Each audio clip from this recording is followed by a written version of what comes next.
Bonsoir à tous et bonsoir à tous ceux qui nous regardent. Bienvenue à notre cher ami Jonathan. Voilà. Merci aussi de nous faire... Oui, bon, j'espère que la connexion elle est bonne parce que ça n'a pas l'air. Si elle est bonne, il y a la connexion ou pas ici? T'as Wi-Fi chez nous? Ouais, on est en Israël, ça, c'est pas... Non, sinon je mets Wi-Fi. Non, il y a le Wi-Fi, c'est bon. Alors je mets Wi-Fi, attends. Donc ça marche pas. Non, la connexion aussi, elle doit... T'es en 3G? Ouais. Ok. Donc, chers amis, aujourd'hui, on va prendre ensemble quelque chose de très passionnant, je pense intéressant, sur, bien sûr, la paracha de cette semaine, la paracha Béchalach, qui est la paracha qui nous parle de la traversée de la mer Rouge. Nous sommes sortis d'Égypte la semaine dernière, et maintenant, nous passons à la traversée de la mer Rouge. On peut parler, tout celui qui a vu les vidéos de cette semaine, au début de la semaine, avec les différentes approches dans la Gemara, qui disait la Shira, qui et comment, vous avez pu voir, sinon vous pourrez voir après sur la page Facebook du Betravat, Seine-et-Marne. Mais là, ce qu'on va voir ensemble aujourd'hui, c'est toute une notion dans la vie qui est qu'est-ce que le bitachon? On ne parle pas bien sûr en étant en Israël que bitachon veut dire la sécurité. Bitachon veut aussi dire la foi. Et il y a tout un concept dans la Torah différent entre bitachon et Emouna. Est-ce que j'ai la croyance? Je crois en Dieu? Ou bien est-ce que j'ai la foi? Deux choses totalement différentes. Ce n'est pas le sujet de ce soir. Mais ce qu'on va voir ce soir, tu as besoin de quelque chose? Faites passer les plateaux. Savez-vous, sinon je vous sers, il n'y a pas de souci. Même si vous êtes sur Facebook, si vous voulez, on peut vous passer un plateau. Je sais pas, on va en hologramme ou on va faire quelque chose. Et donc, ce qu'on va voir ensemble ce soir, c'est vraiment qu'est-ce que veut dire avoir bitachon. Vous pouvez manger, n'oubliez pas, c'est cachère, c'est sous la surveillance du rabbin Jonathan. C'est cachère. Et c'est bien de manger comme ça, au moins les gens ne parlent pas. Oui, il y avait une fois un dirigeant d'école juif qui était avec ses élèves dans la forêt. Il est parti en vacances au mois de juillet-août. Et il leur a donné tout un cours basé sur qu'est-ce que ça veut dire avoir bitachon, qu'est-ce que ça veut dire avoir la foi en Dieu. Pas la foi, mais vraiment avoir cette certitude que Dieu va m'aider, que Dieu est avec moi. Il a dit, vous savez c'est quoi avoir bitachon? Qu'est-ce que ça veut dire avoir cette foi en Dieu? Imaginez-nous un instant qu'on est assis dans la forêt et qu'il y a un grand ours qui arrive. On ne sait pas d'où il sort. Il n'a pas peur. Il a totalement confiance et il sait que Dieu va l'aider. Et comme Dieu fait bien les choses, il finit sa phrase. Il y a un énorme ours marron qui saute de nulle part, 150 kilos, avec ses dents qui font un peu peur. Et il essaie de trouver une proie. Ce monsieur le rabbin qui venait de donner le cours, il s'est enfui de sa place, il a monté, il a grimpé sur un arbre, il s'est caché sous les branches, et il a dit, protégeons-nous, faisons quelque chose. Ok, une fois que l'ours est reparti certainement dans sa cage, ou dans son coin, ses élèves disent, je ne comprends pas, tu viens de donner un cours sur bitachon, tu viens de donner un cours sur la foi en Dieu, et tu donnes un exemple, et voilà que Dieu t'envoie un ours, et tout d'un coup tu t'enfuis, ça s'appelle avoir foi en Dieu. Et c'est le rabbin qui répond la chose suivante. Il y a ce qu'on appelle le bitachon, avoir la foi en Dieu, et il y a ce qu'on appelle le yeter bitachon, qui veut dire avoir une certitude. Donc, bien sûr qu'il faut avoir la foi en Dieu, mais quand on est réel, en deux mots, mets-moi la foi de côté et laisse-moi faire ce que j'ai à faire. Ok. Une des forces que Dieu il a donné au peuple juif, qu'il a donné à chacun d'entre nous, comme on voit dans les psaumes, comme on dit dans la tefila tous les jours, c'est le fait d'avoir bitachon, cette foi en Dieu, et de garantir que Dieu va nous aider quoi qu'il arrive, bien comme moins bien. D'où on le sait, la première phrase, c'est David Amelech, le roi David, qui a dit ça dans le livre des psaumes, Aboter Bachem, Chesed Yisavevenu. Celui qui croit en Dieu, il est garanti qu'il aura la bonté autour de lui. Si tu as la foi en Dieu, si tu as vraiment cette certitude, cette conviction que Dieu sera avec toi, t'inquiète pas, tu vas t'en sortir. Tu ne seras pas tout seul. Vous avez tous le texte. Et on va voir comment Rabbeinu Yonah, dans la page numéro 1, vous l'avez, moi je l'ai ici, vous l'avez avec vous, le numéro 1. On va voir comment Rabbeinu Yonah, qui est un commentateur du Chumash, il vient et nous dit que pas seulement on parle ici d'une bonne attitude à avoir. En deux mots, si tu veux vraiment être confortable et dormir tranquille, et la foi en Dieu. Mais tu dis que c'est un ordre dans la Torah, c'est un devoir dans la Torah. Si quelqu'un veut du pain, j'ai pris l'assiette, mais vous pouvez vous servir. C'est une certitude dans la Torah, c'est un devoir qu'on a, c'est comme une mitzvah claire dans la Torah d'avoir la foi en Dieu. D'où, je traduis le texte, qui était la milchama, la Torah te dit quand tu sortiras, tu feras la guerre sur tes ennemis, Veraïta sous la tu verras un cheval avec un carrosse, Amrav Mimcha, des gens très puissants, Lotira même, n'aie pas peur. Pourquoi? Ils ont nous basé. On nous a demandé de faire attention, on nous a prévenu. Chez Imire Adam, si quelqu'un y voit Kitsara Krova, qu'il a une détresse ou un malheur qui risque d'arriver, Yeshuat Hashem Belibo, il doit avoir la foi, je veux dire le sauvetage de Dieu dans son cœur, et il doit s'appuyer, il doit avoir cette certitude que Dieu va l'aider. Rabbi Noyon vient et te dit, j'apprends de ce verset que ce n'est pas juste un conseil que je te donne. La Torah, elle t'ordonne d'avoir cette foi en Dieu. Tu ne peux pas la faire autrement, tu es obligé, tu n'as pas le choix. Facile à dire, comme on dit, mais est-ce que c'est faisable? Est-ce que c'est facile à faire pour tout le monde, et surtout dans certaines circonstances, où des fois, avec la meilleure bonne volonté que quelqu'un peut avoir, pas forcément on peut avoir cette foi en Dieu. Des fois, tu te dis, mais concrètement parlant, qu'est-ce que je vais faire? Alors, regardons ici une merveilleuse lettre du Rabbi. Une lettre dans laquelle, justement, quelqu'un il a demandé une fois une telle question.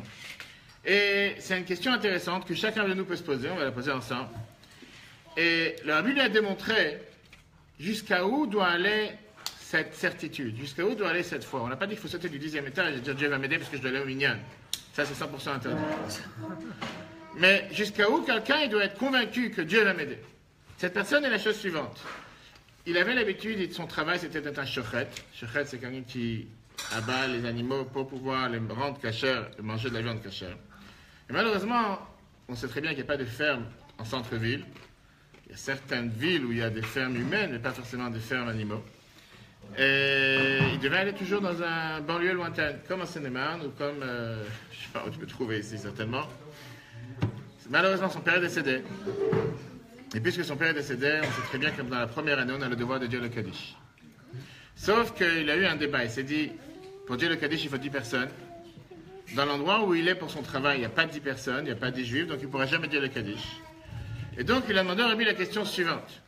Est-ce que je dois continuer à travailler à mon poste où je suis pour pouvoir nourrir ma famille et éventuellement avoir l'argent pour pouvoir payer les frais de l'enterrement de son père, puisque au final, s'il n'a pas d'argent, il ne pourra pas payer les frais pour que ce soit. Ou bien non, la Torah m'a dit qu'il faut dire le Kaddish pour son père, j'abandonne mon travail, je me fais licencier, je démissionne, et je vais tout arrêter, le travail, etc., pour pouvoir finalement m'occuper pendant une année entière, dire le Kaddish. C'est une question justifiée, c'est pas une question qui est difficile. Comment on doit agir dans un cas pareil? Alors, puisque tu es assis en face, c'est toi qui vas avoir la question d'abord. Rudy, vas-y, réponds-moi. Qu'est-ce que tu conseilles à une telle personne? C'est qui parle tellement, c'est Elisha, c'est comment il s'appelle? C'est qui? Qui Joshua? Il donne le cours? Joshua? Joshua. Le rabbin, il parle. Non, mais tu peux donner le cours aussi, mais viens à côté, pourquoi là-bas? Rudy. Il faut évaluer ce qui est important. Qu'est-ce qui est plus important par rapport à... Donc, Jonathan, il te demande une telle question pour un ami, qu'est-ce que tu lui réponds? Évaluer, qu'est-ce qui est important?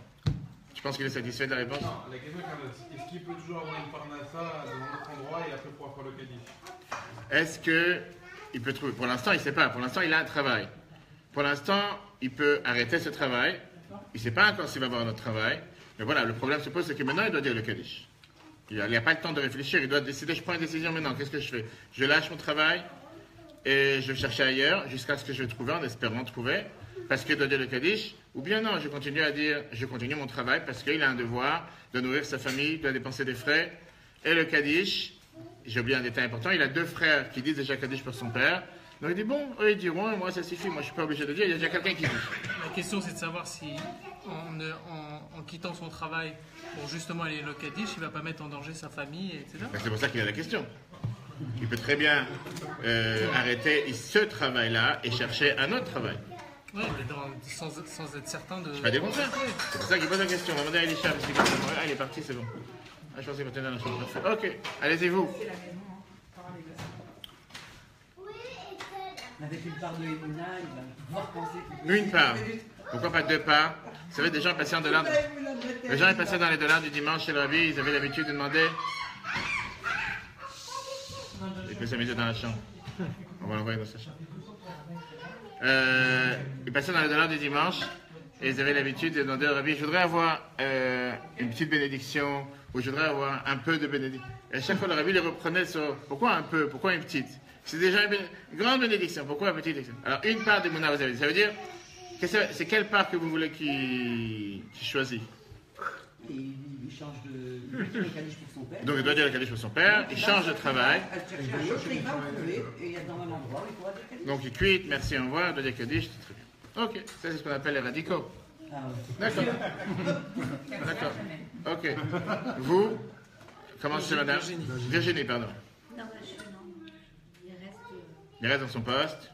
Kaddish, on n'en parle pas, ça ne regarde pas, il a son travail à faire. C'est Ça pas. ne regarde pas, mais s'il ne peut pas, il peut pas. C'est ce qu'on appelle, il est pragmatique.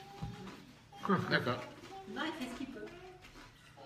Il fait ce qu'il peut, ça veut dire quoi? Bah, il fait ce qu'il peut selon ses possibilités.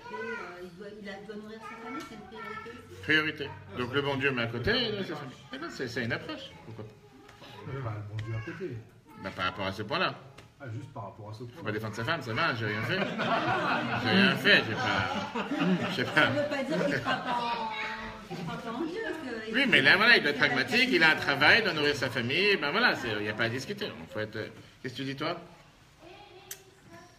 Je suis tiraillé. D'un côté, effectivement, le côté pragmatique, mais de l'autre côté aussi, s'il a vraiment la Emouna, peut-être la Parnassa, elle reviendra. Qu'est-ce que ça veut dire vraiment? C'est ça, c'est ça quoi. Qu'est-ce que ça veut dire s'il a vraiment ça une veut part? dire c'est quelle confiance il met dans les mains de Dieu. Une seconde. Est-ce que tu as confiance ou tu n'as pas confiance? Tu peux Tu pas as dire j'ai confiance à 50%. mais c'est une épreuve. Très bien, je suis d'accord, c'est une épreuve, c'est un débat. Donc la question, elle est qu'est-ce qu'il fait? Je ne vais pas dire il a confiance jusqu'à un certain niveau. Tu as Tout raison. tant que ça ne touche pas le travail. Alors, attends, il a pas dit. Qu'est-ce que tu fais alors? Qu'est-ce que je fais Qu'est-ce que je fais? C'est une bonne question. Bonne question. Ok, on reste avec la question. D'accord.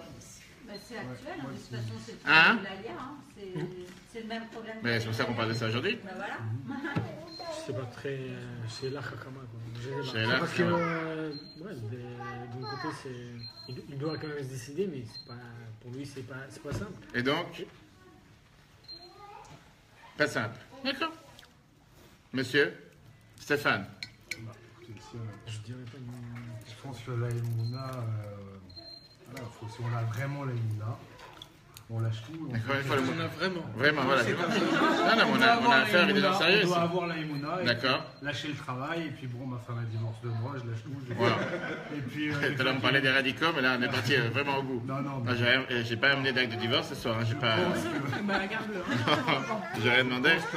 il y a Oui, une histoire comme ça d'un bûcheron qui est coupé du bois oui. et qui voit un troupeau de moutons qui passe dans la forêt. Et il y en a tous les jours, il voit le même troupeau et il y a un mouton qui dévie et qui suit un autre chemin. Ça l'intrigue et il finit par le suivre. Et qu'est-ce qu'il voit? Un ours sans pattes, la gueule ouverte et le mouton qui se jette dans sa gueule. Et du coup, il se dit, bon, bah, si Dieu il nourrit cet ours, je vais arrêter de travailler, il va me nourrir. Il rentre chez lui, il dit à sa femme, j'arrête de travailler, le bon Dieu il va me nourrir. Et- Tout vient de là-haut. Voilà. Et du coup, il y a des gens, deux brigands qui tapent à sa porte et qui lui dit, je veux louer ton âne pour faire un travail. Il lui loue l'âne. Les deux brigands partent avec l'âne, ils dérobent des Cambriolage. de cambriolage. Ils mettent tout sur l'âne. Il y en a un qui voulait tout avoir pour lui, il met du poison dans la nourriture de l'autre, et l'autre il a fait un trou, fait un piège pour tuer l'autre. L'autre il tombe dans le trou, il dit je vais tout avoir pour moi, il mange un bon repas, il meurt, et l'âne qu'est-ce qu'il fait? Il rentre chez lui. Avec tout le reste, avec tout Eh ben. le bagot. Je sais pas d'où vous avez sorti ces histoires, mais ça se vient de Tel Aviv. D'accord. Il n'y a pas de souci. C'est une histoire de Ok, parfait, moi j'ai aucun problème. Moi, j'ai aucun- d'application au Torah, donc ce qui fait qu'il a... J'ai aucun problème avec. Moi, ça me Il a eu la foi, il a vu que Dieu il nourrissait ses ours, il dit il va faire pareil pour moi. Je sais pas. Bonsoir. Bonsoir. Vous avez regardé la place? Oui, t'as pas lu le. Non, j'ai confondu avec qui? Il est incroyable. Il est incroyable. Il est incroyable. Vas-y, t'as la place. Ok, très bien. Ben, bonsoir, bienvenue. T'es présenté? Poids, taille? Poids, taille, t'es présenté? Ok, alors vous? Moi, j'irai voir le patron, j'essaierai de changer mes horaires pour aller. C'est impossible, pas d'horaire, c'est notre ville, c'est pas à côté. Il n'y avait pas ici patron, c'est vraiment, il faut voyager des centaines de kilomètres, c'est pas vraiment quelque chose qu'on peut faire ou pas. Pourquoi tu renvoies ta femme? On est hyper embêtés. C'est pas du tout ça, Naël, hein. Faut qu'on soit après, Je privé. démissionne. Ramener des personnes avec. Et je prends sur moi pendant 1 an de faire Kaddish. D'accord. Monsieur, Moi, je pense que c'est important de travailler pour nourrir sa famille. t'es marié avec Virginie? Non, c'est pas ta femme, d'accord. Non, et après, il fait Kaddish, les jours où il peut faire Kaddish. Les jours Quand il peut faire Kaddish, mais il faut qu'il travaille. il faut qu'il travaille. Voilà. Et pas... Donc le débat qu'on a, puisqu'on parle de bitachon, c'est pas de dire, puisque l'heure c'était 19h30, j'ai bitachon, je vais sortir de chez moi 5 minutes avant et je vais arriver à l'heure. En général, on fait les choses convenablement. Je sais que si ça avait dépendu de ta femme, elle aurait fait ça comme il faut. Mais j'ai pas dit non, comme ça. À une question qui a été demandée au Rabbi avec quelqu'un qui... Son père décédait, il est chauffé dans une ville, très loin, il n'y a pas minyan, il n'y a personne. Et il s'est dit, voilà, s'il doit faire Kaddish pour son père, il doit quitter son travail, mais il doit nourrir sa famille, il doit payer les frais d'enterrement de son père. Et de l'autre côté, s'il veut être pragmatique, il doit nourrir sa famille, etc. Et ben, Kaddish, il y a ses 2 frères qui disent déjà Kaddish, ça suffit largement, il n'a pas besoin de dire Kaddish, mais au moins il doit regarder son travail, etc. On est en train de débattre et de savoir qu'est-ce qu'il doit faire. Jusqu'à où doit aller ce qu'on appelle le bitachon, jusqu'à où doit aller cette foi en Dieu, cette certitude que Dieu veut m'aider. Commençons par madame. Pourquoi, je me demandais pourquoi c'est soit l'un soit l'autre. Parce qu'il n'y a pas le choix, il ne peut pas faire les deux. L'endroit où il est chochet, il ne peut pas faire Kaddish là-bas. Il n'y a pas de minyan ni rien, c'est juste des animaux. Donc c'est un peu difficile de faire minyan avec des animaux.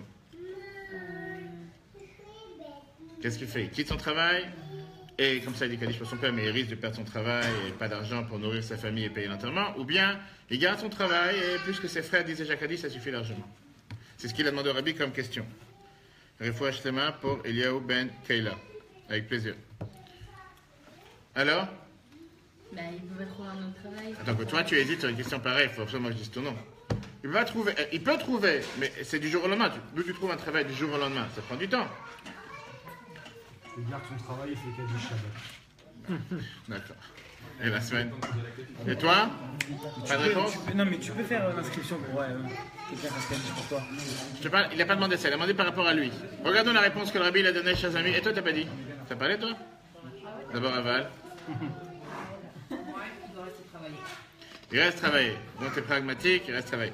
Le Rabbi lui a répondu la chose suivante. Écoutez, c'est passionnant, riche, intéressant. Après, on va rentrer dans le vif du sujet de la paracha de cette semaine. Je vais lire la réponse de celui qui a la feuille, vous pouvez suivre. Bemane al-Mirtavo, suite à ce que tu m'écris. À Shoel, tu me demandes. Im Larzor, est-ce que tu dois revenir? Vela kachat mishchat shochet ou bodek, et tu dois chercher le même métier que tu as, en devant être à shochet, dans une ville, chez Ein ba minyan, dans la ville où il n'y a pas minyan. Velo yuchal le Kaddish, et tu ne pourras pas dire Kaddish. Velered ifna teva, et tu ne pourras pas faire le chazan, comme on a l'habitude. Et entre parenthèses, Veismor bazel shnei chav sheichyu, et tu vas t'appuyer sur tes 2 frères, parce que tu as déjà 2 frères qui disent Kaddish, donc ça suffirait largement. Mais au moins, en gardant ton travail, comme tous les pragmatiques qu'on a chez nous, aval les désé, par ça, Yistakel, Imchiato, il va pouvoir se nourrir, avoir un gagne-pain, il pourra vivre. Ou le Mirchiat, un Chebeto, il pourra amener la parnassa pour sa famille. C'est important. Et tu vois, je mets la lettre. Vegam, le Rabbi continue. Yuchal le Salek, il pourra même payer. Mash et Itrayev, ce qui s'est engagé, la tête de donner à l'Otsaot pour les dépenses pour vivre à l'enterrement de son père. Donc il doit nourrir sa famille et en même temps payer pour les frais d'enterrement. Alors, ça c'est la question. Le Rabbi lui répond, Iné, voici, et Tiru Chazal, les Chachamim ont permis, Kamadvarim, plusieurs choses, une Metzorecha Parnassa pour la Parnassa, ou Bifrad Ben Yudun Didan, et particulièrement dans notre cas, Shechnei Achav Yomar Kaddish, que ces 2 frères disent déjà le Kaddish. Veod, et le Rabbi rajoute un 3e point, chez Aledeize, que par ça, Yuchal Salek, Chelek Motzot, Akvura, il pourra même payer les différents frais qu'il a eu de l'enterrement. Velachen, et c'est pour ça, Yiskor, il a qu'à louer ou mettre une mise en place du Kaddish, Ishacher, quelqu'un d'autre, Bimkomo, à sa place, chez Yomar Kaddish, Kaddish, Kaddish. Donc le Rabbi lui dit, c'est simple, puisque de toutes les façons, d'un côté, tu n'as pas de travail aujourd'hui. Deuxièmement, tu as déjà 2 frères qui disent Kaddish. Troisièmement, la Torah nous permet de faire certaines choses pour la Parnassa. Et en plus, tu dois payer les frais d'enterrement de ton père. L'idéal, mets quelqu'un à ta place, continue ton travail, et tout est réglé. Oui? C'était quoi la question? Quelqu'un a pas de Pour dire le Kaddish. Prise en charge du Kaddish. Il y a déjà ses 2 frères. Non, lui, il va mettre quelqu'un qui prend son rôle. Ses frères, ils font pour eux. Donc, s'il veut vraiment avoir bonne conscience, on va dire. Mais est-ce que c'est possible de mettre quelqu'un à sa place pour Ah, faire Kaddish? 100%, d'après la halakha, 100%, ça se fait, les Chachamim l'ont mis en place, tout à fait raison, oui. Est-ce que c'est un endroit où il y a un chauffeur et il n'y a pas de minyan? c'est le quotidien, c'est le quotidien de 95% des shochettim dans le monde. Parce qu'en général, les fermes ne se trouvent pas dans un endroit. C'est pas ça. Donc en fait, on envoie des chochettes. Ok, on a le sommaire sur eux de faire la shrita et que eux derrière ils n'ont pas de minyan, c'est ça qu'on a dit. C'est ce qui se passe quotidiennement tous les jours dans le monde entier. Mais même aujourd'hui, ils font 300-400 km pour aller dans l'endroit où il y a des fermes, etc. Ils restent toute la semaine. Alors s'ils sont en bande, des fois c'est un groupe de shochettim, mais ils ne sont pas forcément 10. Ils ne sont pas forcément 10 ou un minyan. C'est pas forcément le quotidien. Mais pourquoi pas? Comment on peut autoriser des gens qui vont être chochettes, qu'on va être. On va croire en eux, ils ont bien fait la chose comme il faut. C'est un autre sujet. Là, comment il peut y avoir quelqu'un dans une ville, oui. il n'y a même pas une liane du tout. Là, une n'a rien à faire avec l'autre. Il y a une règle dans la halakha que tout celui qui est occupé dans une mitzvah, il est quitte d'une autre mitzvah. Il n'a pas dit qu'il fait sa tefila. Il fait sa tefila. C'est ce que je fais tous les jours. Ok, problématique. On va rentrer dans après. Juste après le sujet, on va rentrer après. Vous parlez, je dis, dans ce qui est la théorie ou ce qui est l'idéal. Vous avez 100% raison. Mais je pense qu'à un moment, il faut regarder les choses en face. Les choses en face, c'est dans la majorité d'endroits dans le monde, tout celui qui veut pouvoir donner la possibilité à d'autres juifs de faire des mitzvot, il doit à un moment se dire, je mets mon intérêt de côté et je m'occupe d'un autre. Ou bien, on doit chercher son propre confort et dire, dans ces cas-là, je ne m'inquiète pas à quelqu'un d'autre et je vous garantis que si c'est comme ça, je n'aurais jamais mis les pieds en Seine-et-Marne et jusqu'à aujourd'hui, je me demande pourquoi je l'aurais fait. Et c'est pas moi. Prenez ça le cas des 4500 shluchim dans le monde, que ce soit dans les coins les plus... On parlait de Tel Aviv tout à l'heure, qui n'a pas minyan de Shabbat. Donc je veux dire, oui, il y a beaucoup de shluchim qu'ils n'auraient absolument pas dû partir en shlichut, mais on n'aurait pas eu des millions de nos frères et sœurs qui seraient rapprochés à la religion comme on a aujourd'hui et qu'on voit cette révolution tous les jours. Mais ça, on pourra en parler de ça après.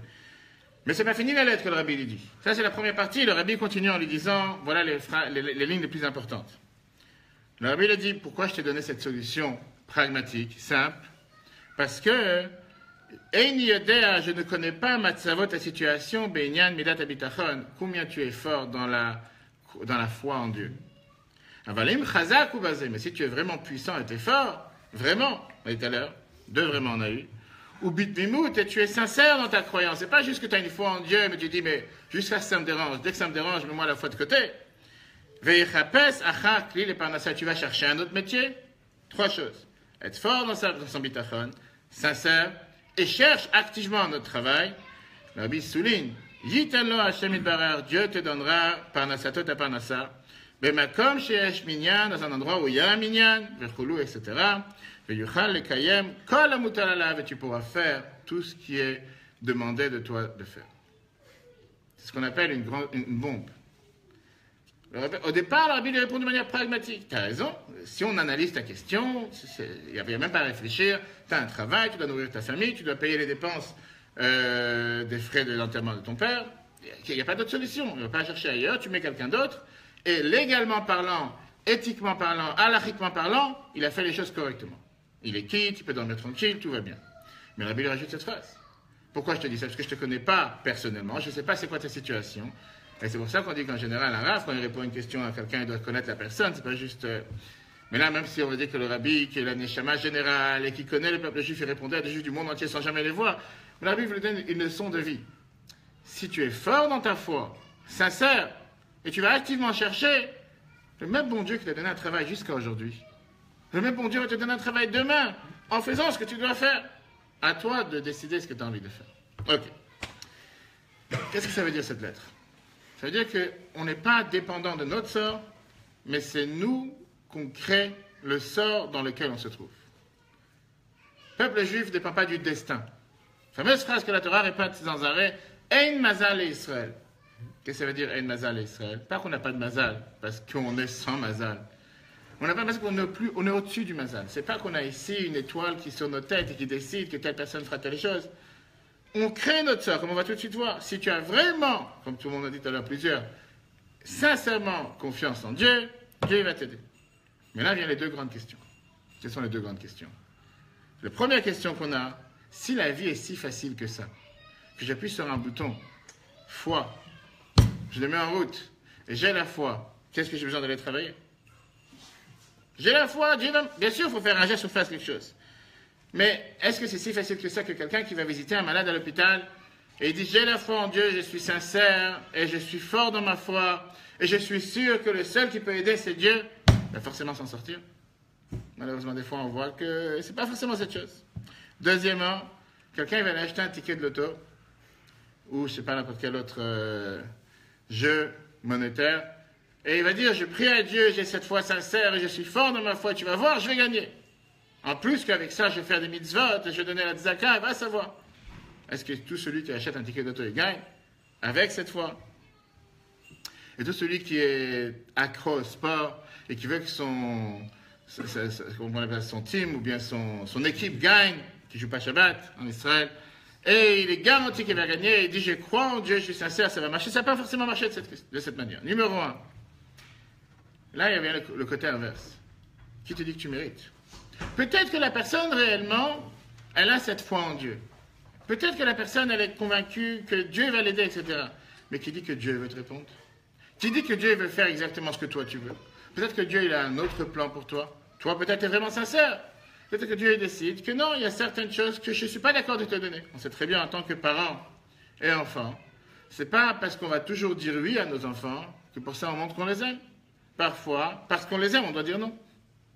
Et c'est pas pour autant que dès qu'on a dit non, on devient plus le bon père ou la, je ne dis pas la belle-mère, la bonne mère. Je sais pas si c'est dit. C'est pas parce qu'un parent il a dit non à son enfant que ça y est, il a fait quelque chose de mal.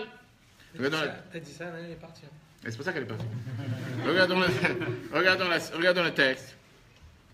Je traduis directement en français. Il faut comprendre. Quelle est la base, quel est le fondement d'une telle certitude? Même quand tu as une promesse sincère de Dieu, ça se peut que Dieu ne va pas faire cette promesse, ou ne va pas s'engager dans cette foi. Peut-être que tu as fait une erreur. À plus forte raison que nous n'avons aucune certitude. Dieu n'est pas venu te voir en te garantissant que tu vas trouver un travail demain. Et surtout qu'on sait que des fois on fait des erreurs. Et si on fait des erreurs, peut-être que j'ai une foi en Dieu, mais Dieu il décide que les choses doivent se passer autrement. Alors pourquoi tout ça? Parce que c'est le sujet même de la paracha de cette semaine. Je vous avais tout à l'heure le cours à Netanya, et on a mentionné ce sujet rapidement, hein. C'est l'histoire de la manne. C'était quoi l'histoire de la manne? D'abord, il y a beaucoup de communautés qui ont l'habitude de répéter tous les matins dans la prière. Il y en a beaucoup qui le disent en général pour renforcer la bitachon, la foi en Dieu. Et dans le Shulchan Aruch, Code de loi juif, c'est écrit que c'est bien de dire tous les jours la paracha de la Hakeda, le sacrifice d'Yitzhak, pour se rappeler le mérite des patriarches, et la paracha de la manne, pour avoir cette croyance en Dieu qui nous donne notre pain chaque jour. Alors, par exemple, chez Chabad, on ne dit pas la paracha de la manne, mais dans beaucoup de livres, c'est écrit que c'est bien de le dire. D'après le Harizal, c'est bien de dire de temps en temps. Mais il y a beaucoup de communautés qui ont l'habitude de dire cette paracha tous les jours. Et la question qui est demandée, si on se remet dans le contexte, c'est pas juste quelqu'un qui n'a pas à manger aujourd'hui, qui n'a pas d'argent pour finir le mois. On parle ici d'un peuple entier qui peut-être vivait sous la tyrannie, peut-être vivait sous un dictateur, avec les difficultés qu'il y avait en Égypte, 86 ans d'esclavage. Du jour au lendemain, on lui dit quitte le pays. Pas va au pays, quitte le pays. En arrivant ici, les gens m'envoyaient des textos, ils passent le beau jour au pays. Je leur demandais de quel pays ils pensaient. Ils quittent leur pays et deviennent autonomes dans le désert. Et là, commence à avoir des grands problèmes de nourriture. Tout le monde sait que le Seder de Pessah qu'on a fait le 15 Nissan, on n'a pas pris du manger avec des moyens de conservation comme on a aujourd'hui, qui auraient duré éternellement. D'après ce que les Midrash nous disent, ils avaient à manger pour environ 1 mois. Après 1 mois, en mangeant les matzot, ces fameux gâteaux ronds, et plus tard sont venus appeler des matzot, etc., le 15 Iyar, on n'a plus quoi manger. Ils se tournent vers Moshe avec panique. On ne parle pas d'une famille ou 2 personnes, on parle des millions de personnes dans un désert. Pas qu'on va manger des fruits et des légumes, il n'y a rien, c'est un désert, sans pouvoir manger. Et là, ils se retournent vers Moshe en disant, qu'est-ce qu'on fait? Et c'est pas, comme je dis, on se met dans ce contexte et on réfléchit par rapport à chacun sa situation tous les jours. C'est pas juste ce qui me manque pour payer telle ou telle chose. Enfin, un peuple entier qui n'a pas quoi manger. Et Moshe qui leur répond en disant, Dieu va vous montrer un miracle qui ne s'est jamais passé dans l'histoire jusqu'à présent. Vous allez avoir du pain qui va tomber du ciel. Quelque chose qui s'est produit à l'époque et qui ne s'est plus jamais reproduit.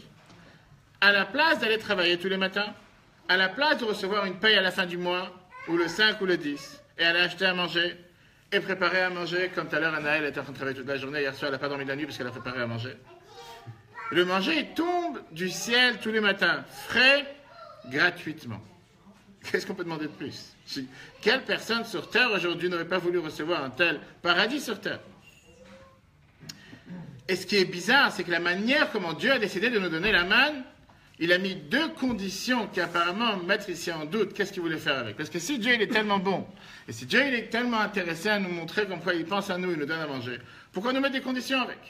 Voilà ce qu'on voit dans la paracha de cette semaine qu'on va tous lire ce Shabbat. Shemot, verset 15. Je vais vous faire pleuvoir, je traduis le texte, du pain du ciel.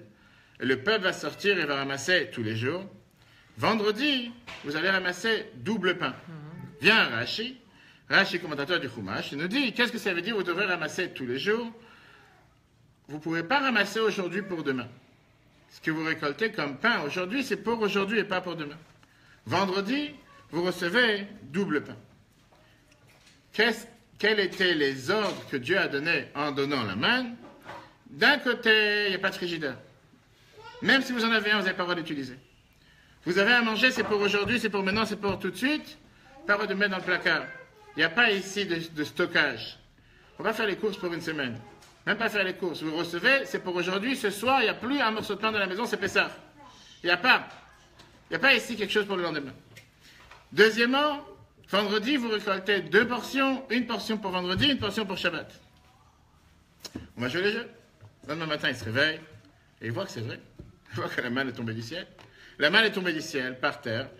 La quantité que chacun recevait, c'était 1,6 kg environ de pâtes qui devait diviser en deux, une moitié pour le matin, une moitié pour le soir, par membre de famille, etc. Mais à la place, comme le Midrash, on va voir, ce n'était pas juste un miracle. C'était toute une chaîne de miracles qui s'est joint avec cette manne. Numéro 1, chacun a reçu la quantité exacte qu'il avait besoin pour les membres de la famille. Si jamais quelqu'un était gourmand, et il s'est dit, moi on est 3 dans la famille, mais on ne sait jamais au cas où il y aura quelqu'un qui a plus faim que normal, je vais prendre pour 5, je vais prendre pour 6, comme malheureusement beaucoup de gens ont l'habitude de faire, surtout ici, dans les hôtels, ou même dans les vacances en général, ce qui fait des fois de la peine, que les gens ils vont se servir, puisqu'il y a un buffet, c'est sans limite, il y a tout ce qu'il faut dans le buffet, ils vont se servir tout ce qu'ils n'ont jamais rêvé dans leur vie de manger un matin. Mais comme il y a la volonté, et comme il faut absolument goûter de chaque chose, ils vont remplir des assiettes et des assiettes. Après, on voit quand les gens ils se lèvent de la table, il y a ou la moitié ou les 3/4, et tout reste sur la table, et tout est jeté, ce qui fait de la peine. Pourquoi? Parce que c'est une telle abondance. Là, dans la manne, c'est la même chose. Quelqu'un va dire, tu sais quoi, c'est tellement bon, c'est tellement riche, pourquoi pas prendre un peu plus? Premier miracle, si jamais quelqu'un il prenait plus de ce qu'il avait besoin, s'il prenait plus de ce qu'il avait comme membre dans la famille, le manger est séché. C'était immangeable le lendemain. Ça ne servait à rien. Ça, c'est la première chose. Deuxièmement, le manger, il tombait en fonction de qui est-ce qu'était la personne. 3 différentes catégories. Il y avait les tzadikim, les pieux, les rechaïm, les mauvais. Il y avait ceux que le manger tombait à la porte de la maison. Il fallait juste ouvrir la porte comme le journal qui glissait sous la porte. Il y avait le manger qui était glissé sous la porte. Ceux qui étaient les mauvais, c'était beaucoup plus loin de la maison. Il fallait les chercher, les travailler. Et les autres, c'était plus proche. Troisième miracle, c'est que dans ce pain, ce n'était pas juste le goût du pain. On pouvait trouver dans cette manne n'importe quel goût que chacun désirait. Il faut être fort. C'est pas juste que Dieu fait tomber du pain du ciel. Il n'y a pas un drone qui est venu qui a distribué des paquets comme ça se fait aujourd'hui. Ou qui livre des pizzas, ou qui livre des trucs. C'est vraiment un miracle. C'est jamais passé dans l'histoire. Quel bracha on faisait dessus? Quel bracha on fait sur le pain aujourd'hui? Quel motzi? Motzi quoi? Qu'est-ce que ça veut dire motzi lechem minaret? Et là c'est quoi? Alors qu'est-ce qu'il faisait? C'est sûr? C'était là-bas? Qu'est-ce que c'est? Il n'est pas venu de la terre, il était du ciel. Alors il y a plusieurs avis. Il y a une avis qui dit qu'il disait motzi lechem minashamayim. Une avis qui disait amamtir lechem minashamayim, le mot que la Torah a employé, qu'il a fait pleuvoir du pluie, pleuvoir du pain du ciel. Il y en a qui disent qu'il ne faisait pas de bracha. Pourquoi? Parce que tu fais une bracha quand tu sais ce que tu manges. Là, comme chacun il avait son goût, un goût différent, tu ne sais pas ce que tu es en train de manger. Tu ne sais pas c'est quoi. Et quand tu as un doute sur quelque chose, on fait en général une bracha sur autre chose. Bien sûr, c'est mon shakol, mais là, par rapport à la première bracha, c'est un débat. Un débat dans la laf. Ok. Ça, c'est la manne. Maintenant, qu'est-ce que ça veut dire manne?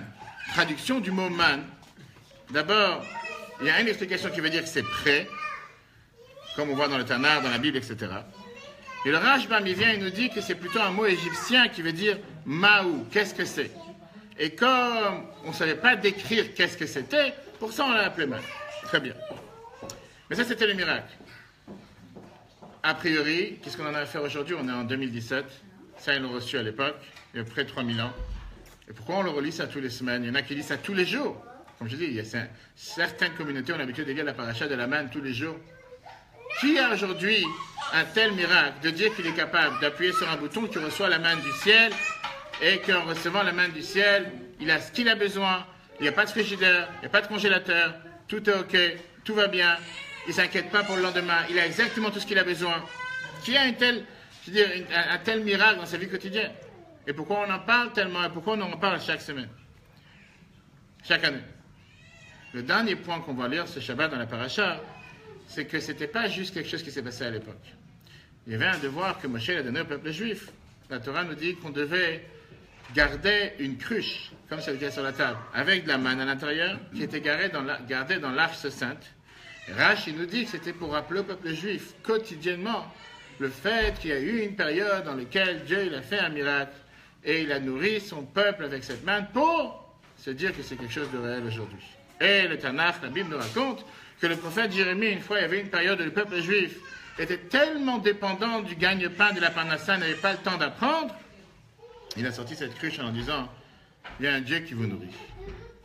Si vous faites ce que Dieu veut de vous, il ne faut pas forcément travailler 24 heures sur 24 et mettre la religion et tout mettre de côté. Dieu va vous nourrir. C'était pour leur rappeler qu'ils n'oublient pas que Dieu, il est là pour nous. Avant de rentrer dans les réponses à cette question, qu'est-ce que ça nous parle pour nous aujourd'hui? D'abord, analysons quelques lois qu'on a apprises de la manne. Qui connaît les différentes lois qu'on apprend et qu'on fait aujourd'hui toutes les semaines grâce à la manne? C'est toi la savante, non? Si tu veux, oui ou non, mais laissons ça de côté pour l'instant. Pour prélever la chala. Non, pas forcément de la manne. Mais alors, première chose, Shulchan Aruch nous dit que chaque Shabbat, on a l'habitude de manger 3 repas. Soit midi et shalosh seudot, le 3e repas. Parce que c'est par rapport à la manne, Dieu il a dit 3 fois le mot ayom. Vous le mangerez aujourd'hui. Vous le mangerez aujourd'hui parce qu'aujourd'hui c'est Shabbat. Aujourd'hui, vous n'allez pas le trouver dans les champs. Alors, c'est vrai que chez Shabbat, par exemple, certaines communautés, on ne fait pas tout un repas, shalosh seudot, soudash les comme chez les Sfaradim, parce que le Shulchan Aruch déduit que puisque les 2 premières fois c'est écrit aujourd'hui, vous trouverez, et la 3e fois c'est écrit aujourd'hui, non, aujourd'hui vous ne trouverez pas.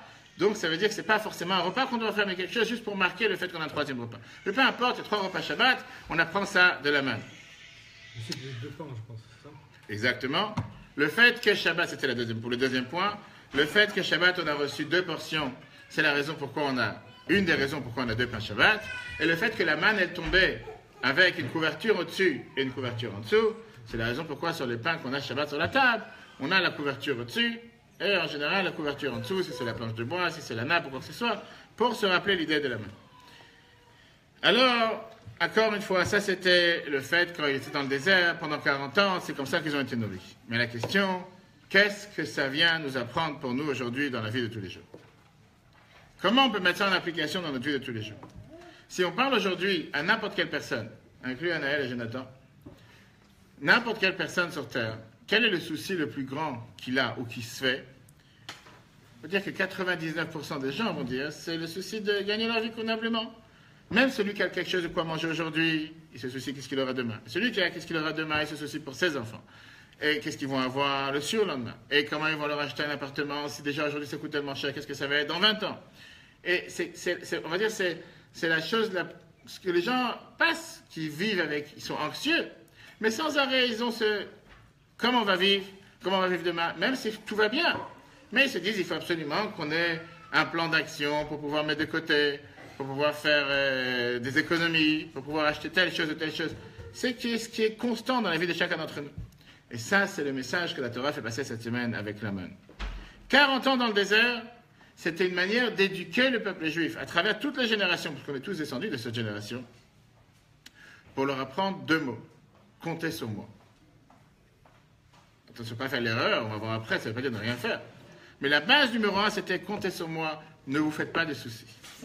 Comme l'histoire qu'il a mentionnée Stéphane, qui est écrite dans l'Almara.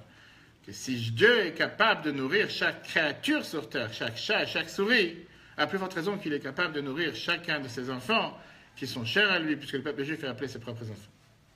Dieu, la première des choses qu'il a dit par rapport à la manne, comptez sur moi. Faites-moi confiance. Vraiment. On va tout de suite voir. Dieu, il a fait un contrat avec l'homme. Et le contrat qu'il a fait est le suivant. Il lui a dit, moi je t'amène sur terre, je te donne tout ce que tu as besoin. Mais à une condition, fais ce que je te demande. Faire ce que je te demande, ça ne veut pas forcément dire apprendre et prier toute la journée. Dans le commerce, fais les choses correctement. Dans le rapport avec ta femme, avec ton mari, te comporte-toi convenablement. Respecte mes lois. Et quand tu vas respecter ce que je te demande, moi je veux m'assurer de faire en sorte que tu aies ce que tu as besoin. Si quelqu'un il pense qu'il va gagner de l'argent parce qu'il va faire tout type d'escroquerie ou tout type de choses qui sont contre les valeurs de la Torah, peut-être à un certain moment il va gagner, mais tôt ou tard, ça ne sera pas un vrai gain. Viens la Torah, elle te dit, la première des choses, on voit dans la paracha Bechukotai, Im Bechukotai telech, si vous allez dans mes lois, à ce moment-là, Venatati, Gishmechem Beitam, je vous donnerai la pluie en son temps. Le Rabbi raconte dans le premier livre que le Rabbi a écrit dans Yom Yom, le 5 Tammuz. Le Rabbi raconte qu'il y avait un des premiers rabbins de Chabad, l'Admour Hazakan, qui l'a demandé, une fois un de ses disciples, il est venu le voir. Et il lui a dit que j'ai perdu de l'argent, j'avais une bonne situation, la situation s'est compliquée. Et maintenant j'ai perdu de l'argent, et je ne sais pas comment je vais m'en sortir. Voilà la phrase que le Rabbi a répétée plusieurs fois, que l'Admour Hazakan lui a dit. À toi, on a besoin que tu éclaires ton entourage avec le service de Dieu, avec la Torah et les mitzvot. Ta parnassa, ton gagne-pain, c'est Dieu qui doit te la donner. Fais ce qu'on attend de toi, et Dieu fera ce qu'on attend de lui. Dieu fera ce qu'il doit faire, si toi tu fais ce que tu dois faire. Mais si tu veux inverser les rôles, ça ne marchera pas forcément. Tu racontes par rapport au couple, tu le répéteras après, qu'une fois il y avait un couple qui est venu voir un rabbin et qui s'est plaint, je sais pas si je t'avais raconté une fois, qui s'est plaint en disant que les choses ne vont pas ensemble, parce que lui, il ne fait pas ce qu'il doit faire, elle ne fait pas ce qu'elle doit faire, et donc, après tellement d'années de mariage, on a décidé, finalement, on a compris qu'on n'est pas fait l'un pour l'autre, il faut mieux se séparer. Alors, on demandait la question, qu'est-ce qui se passe? Raconte-moi un épisode. Et c'est très simple. Le mari, d'abord, il dit, dans le Rambam, Maïmonide, c'est écrit une des lois du comportement de la femme envers son mari, qu'est-ce qui est considéré une femme qui se comporte comme il faut, qui fait la volonté de son mari. Et elle, chaque chose que je demande, elle dit non, ou elle fait le contraire. Elle ne fait pas ce que je veux. Et donc, j'ai rien à faire avec cette femme.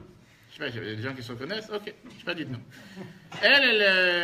Donc le Rambam, il demande à cette femme et il lui dit, et toi, c'est quoi ton problème? Pourquoi tu veux tout d'un coup divorcer? Et la femme, elle dit, parce que c'est écrit dans la halakha que quand quelqu'un il est marié avec sa femme, alors pour les fêtes, il doit avoir le droit d'acheter des bijoux, et il doit acheter des habits, et surtout, c'est écrit qu'on doit respecter sa femme plus que son propre corps. Que le mari doit respecter sa femme, le din du kavod, mais chabda yoter migufo. C'est écrit dans la halakha, il n'est pas là. Il doit respecter... Mais il savait de quoi j'allais parler. Il doit respecter sa femme plus que son propre corps. Et lui, il ne me respecte pas. Peut-être qu'il s'occupe de la maison, mais il ne me respecte pas, il manque de respect. Qu'est-ce qu'on fait? On a rien à faire ensemble. Et le rabbin, il répond la réponse suivante. Il dit, vous savez, c'est quoi votre problème? C'est pas ce que toi tu as dit ou toi tu as dit. C'est que chacun s'inquiète qu'est-ce que l'autre il doit faire. À partir du moment où chacun s'inquiétera à ce que lui doit faire, il n'y aura plus aucun problème entre vous. Exactement la même réponse que l'Admour Hazakan il a donnée à ce juif. Tu t'inquiètes, pourquoi Dieu ne fait pas ce qu'il doit faire envers toi? Inquiète-toi, le premier point. Qu'est-ce que toi tu fais par rapport à ce que Dieu il attend de toi? Fais ce que Dieu il attend de toi, et tu verras que Dieu fera ce que tu attends de lui. Si jamais tu penses qu'il est obligé de faire, ça c'est un deuxième débat, on va voir après. Mais en attendant, si tu penses vraiment qu'il te doit quelque chose, regarde-toi dans le miroir et demande-toi, est-ce que toi tu fais ce qu'il attend de toi? Maintenant, on va comprendre, comme on l'a dit tout à l'heure, pourquoi dans la manne, on avait ces deux conditions. D'abord, la première condition, c'était de garder la manne aujourd'hui et de ne pas en avoir pour demain. A priori, qu'est-ce que ça dérange? Quel est le problème que Dieu aurait pu faire, puisqu'il savait que le peuple juif n'est pas forcément sportif, d'aller dimanche faire les courses au marché et d'en avoir pour toute la semaine?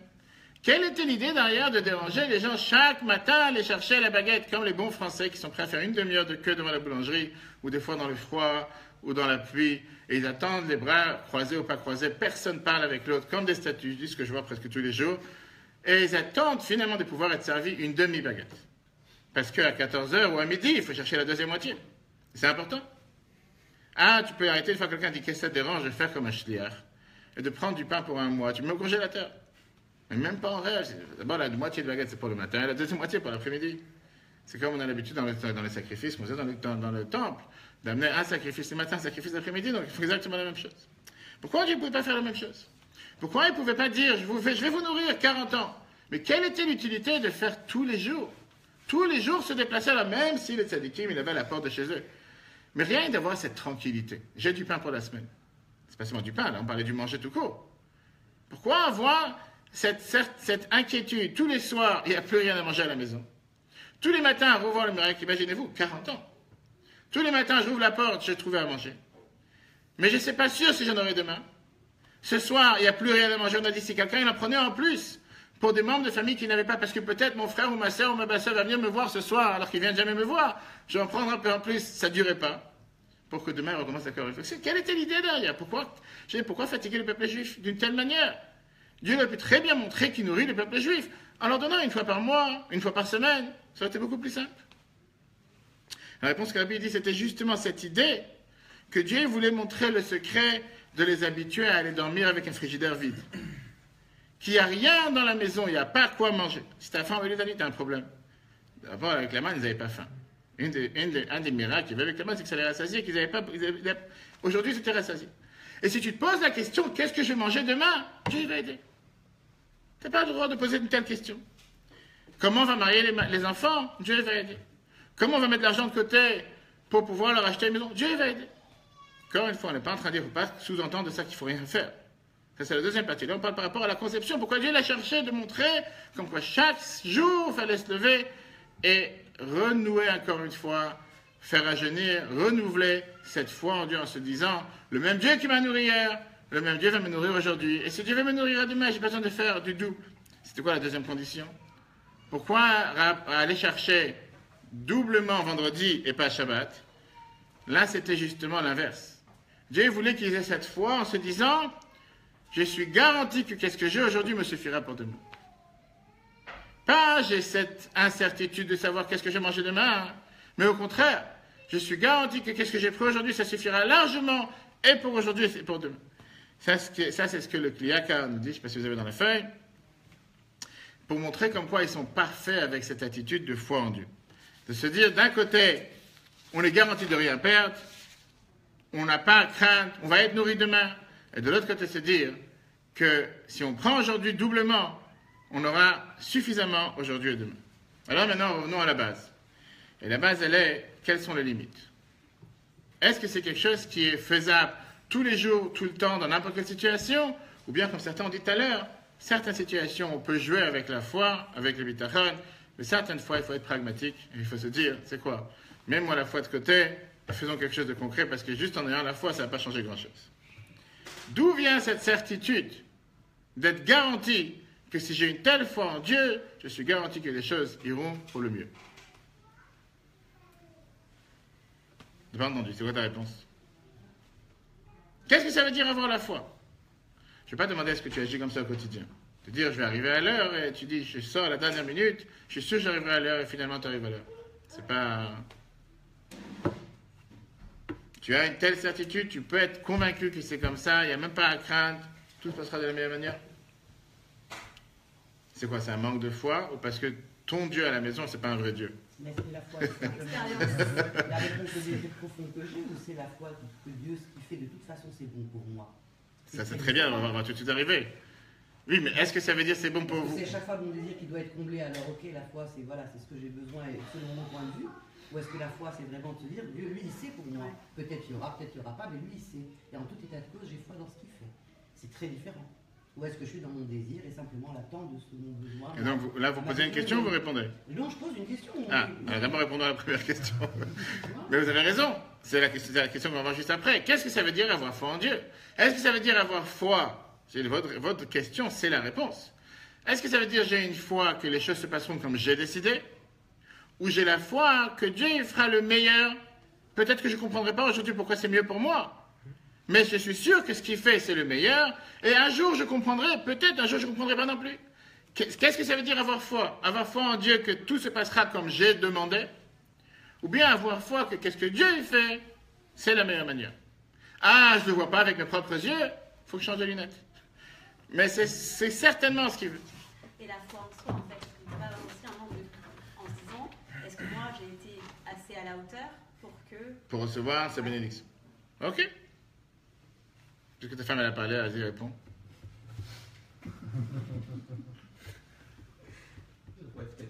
C'est une question. Ça, c'est très difficile parce qu'on est sur un registre de foi rétribution. Moi, ça m'est assez difficile. Je mérite, je mérite pas, j'ai pas. Or, on sait bien que le monde ne fonctionne pas exactement comme ça. Mais pourquoi mérite? Voilà. Attendez, pourquoi on parle en temps de mérite? Si tu fais ce que je t'ai demandé, alors moi, il y avait quelque chose comme ça. Oui, l'échange avec la C'est Noazaken. un petit peu difficile aussi parce que c'est pas exactement comme ça dans la réalité. Premièrement, c'est ce que la Noazaken a dit à tel disciple, il ne l'a pas dit à nous. Numéro 1. Numéro 2, on est encore en train d'analyser, c'est ce qu'on va essayer de comprendre. Qu'est-ce que ça veut dire? Mais c'est aussi la base de la Torah qui dit c'est Benishma. Tu fais d'abord et après tu essaies de comprendre. Ce que oui, mais c'est ce que j'étais en train de dire justement. Le fait que tu fais d'abord et après tu vas comprendre, qu'est-ce que ça veut dire justement? Avoir la foi. Avoir la foi veut dire aveuglement, je suis sûr que j'obtiendrai ce que je demande, ou bien ça veut dire ce que Dieu a fait, c'est certainement pour le bien. Ah, je ne le vois pas avec mes yeux, ou je comprendrai un jour, ou je ne comprendrai pas. Quand tu fais quelque chose, il faut après que tu te donnes toi les moyens d'essayer de comprendre. C'est-à-dire que tu ne fais pas bêtement en disant on m'a dit de faire ça, je fais ça. C'est que tu fais et tu essaies de comprendre après pourquoi on t'a demandé de faire ça et d'essayer de voir justement. Et par rapport à la foi, c'est une partie de la foi. C'est-à-dire que tu fais pas bêtement, tu te dis qu'il y a un moment où quand tu fais les choses parce que on t'a demandé de le faire, donc c'est ça la foi, ça c'est une partie de la foi. Quand on te dit mange cachère, tu comprends pas toujours pourquoi tu manges cachère. Maintenant on t'a dit de le faire, donc tu le fais, et après au fur et à mesure, tu essaies de comprendre pourquoi il faut faire ci, pourquoi il faut faire ça, et quels sont les bienfaits en fait. T'as raison, ça t'as raison, mais ça c'est pas forcément en rapport avec la foi, c'est par rapport à une mitzvah. Non, c'est aussi de la foi. Si demain, quelqu'un qui est très pragmatique lui dit mange cachère parce que c'est bien pour toi, etc. Si tu n'arrives pas à lui montrer pourquoi c'est bien et pourquoi tu ne peux pas lui montrer noir sur blanc pourquoi c'est bien de manger cachère, et dire bon, ok, quel intérêt en fait moi j'ai à manger cachère, personne m'a prouvé que c'était mieux que ceux qui mangent pas cachère. Alors tu dis je fais pas la foi. Donc c'est quelque part, c'est que tu as quand même eu cette foi-là et que tu le fais parce que tu prends quelque chose. Alors, vous avez donné un début de réponse. Et vous, c'est Katia. D'accord. Il y a certains avis, c'est pas l'avis du Rabbi, qui disent que la foi veut dire j'ai la foi que qu'est-ce que Dieu a fait c'est bien, pas forcément bien pour moi. C'est une manière de voir les choses. J'ai une foi que n'importe quelle chose que Dieu a fait c'est certainement la meilleure chose. C'est lui qui dirige le monde et tout ce qui se passe sur cette planète, c'est lui qui a voulu que ça se passe de cette manière. Mais ça ne veut pas forcément dire que c'est mon employeur et ce que je demande il va toujours dire oui. Il peut parfois dire non. Et au contraire, peut-être que je ne mérite pas. Je ne sais pas quelqu'un l'était là, peut-être que je ne mérite pas, je ne suis pas à la hauteur, et donc automatiquement, je n'ai pas telle et telle chose. Telle approche, c'était une approche avec l'histoire de Rabbi Akiva. Tout le monde connaît l'histoire de Rabbi Akiva, qui est parti une fois dans un village, il a voulu être invité pour passer la nuit, les gens du village n'ont pas voulu le recevoir, il avait avec lui un âne, un coq et une bougie, à la place de s'énerver, il a dit que tout ce que Dieu fait, c'est pour le bien, il n'avait pas le choix, il est passé la nuit dans la forêt, et un vent est venu à éteindre la bougie, un chat est venu à dévorer le coq, je ne sais pas si on verrait ça aujourd'hui, mais c'est ce que l'histoire qu'il racontait, et un lion qui a dévoré l'âne, il a tout perdu, il a dit, il avait un fameux dicton qu'il avait l'habitude de dire sans arrêt, tout ce que Dieu a fait, c'est pour le bien. Finalement, dans la nuit, il entend que des cambrioleurs sont venus voir le village à côté passer une visite, et tout le monde a commencé à crier, ça a fait beaucoup de panique, et il s'est dit que si jamais j'aurais été avec ce que j'ai dans la forêt, le coq il aurait crié, l'âne il aurait crié, la bougie m'aurait découvert, peut-être il serait venu, il m'aurait aussi cambriolé à moi. Le fait que j'ai tout perdu, ça a montré que tout ce que Dieu a fait, c'est pour le bien. Mais dans cette phrase que Rabbi Akiva il a dit, il y a aussi l'analyse qui est, il y a quelque chose de mal qui s'est passé. À mes yeux, j'ai tout perdu. J'ai perdu ce que j'avais. Mais ce que j'ai perdu, c'est pour un bien. Il y a un bien qui en est découlé, qu'il a eu la chance de le voir. Pas forcément tout le monde a cette chance. Mais aussi la manière dont toi tu réagis en voyant, alors c'est les pessimistes et les optimistes, c'est que l'optimiste il va voir, même dans le plus mauvais, il va réussir à trouver en fait qu'est-ce qui est bien, alors que la personne qui va être plus pessimiste, elle va voir, même dans un truc super bien, elle va voir que la partie qui est mauvaise. Donc, on va y arriver. Donc ça c'est la première approche. Si on parle de ça aujourd'hui, on analyse l'histoire de Rabbi Akiva pour nous aujourd'hui. Avoir la foi en Dieu, ça veut dire je suis heureux. Pas parce que je suis heureux que ce que j'ai demandé, j'ai obtenu. J'ai pas forcément obtenu. Mais moi, je me soucie pas. J'ai confiance en Dieu, que qu'est-ce qu'il fait, c'est pour le bien, même si je vois pas que c'est du bien. Comme quelqu'un l'a dit, je suis certainement confiance que ce qu'il a fait, c'est pour le bien. Ah, mes yeux, c'est pas bien. Il a son plan.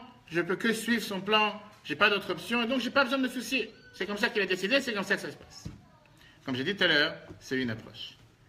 Mais quelqu'un m'a dit tout à l'heure, ce qu'on parlait d'une approche chassidique, vient le Rabbi de Lubavitch, et le Rabbi il est 100% en désaccord avec cette approche. Le Rabbi dit, je ne peux pas être d'accord avec une telle approche. Et le Rabbi t'amène une autre histoire de l'Agmara. Quelle est la fameuse autre histoire? Le Rabbi te dit qu'avoir bitachon, c'est pas juste que qu'est-ce que Dieu fait dans le maison, c'est que c'est vrai. Dieu, il décide quelque chose, c'est forcément bien, même si je ne le comprends pas. Ça, c'est pas ça d'avoir bitachon. Avoir bitachon, ça veut dire d'être garanti que qu'est-ce que Dieu décide, ça sera bien à mes yeux. Pas juste bien pour lui, parce qu'on ne vit pas dans son monde, on vit dans notre monde. Bien sûr, c'est son monde. Mais Dieu, il attend de nous que nous, on puisse avoir du bien. Dire, oui, j'ai pas obtenu ce que je voulais, mais je suis confiant que certainement c'est pour le bien et que ça m'arrange. J'ai perdu mon âne, j'ai perdu mon corps, j'ai perdu ma bougie. Et comment je retourne à la maison maintenant? Et comment tu vas retourner? Qu'est-ce que tu vas faire? Alors lui, il n'a pas été... Si Dieu il aurait voulu vraiment lui faire du bien, il aurait fait en sorte que les cambrioleurs ne viennent pas.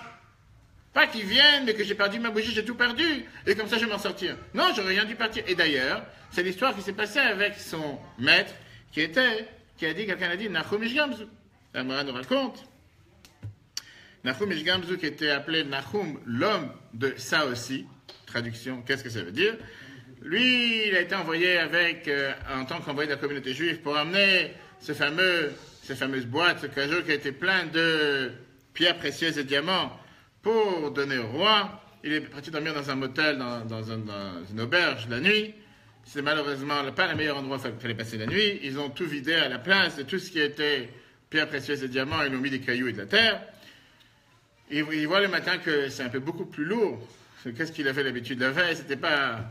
Et il se rend compte qu'est-ce qu'il a devant lui, que c'est des cailloux et de la terre. Et la fameuse phrase qu'il avait l'habitude de dire dans la vie de tous les jours, Gamzu le Tova, c'est pour le bien. C'est sûr que c'est quelque chose de bien.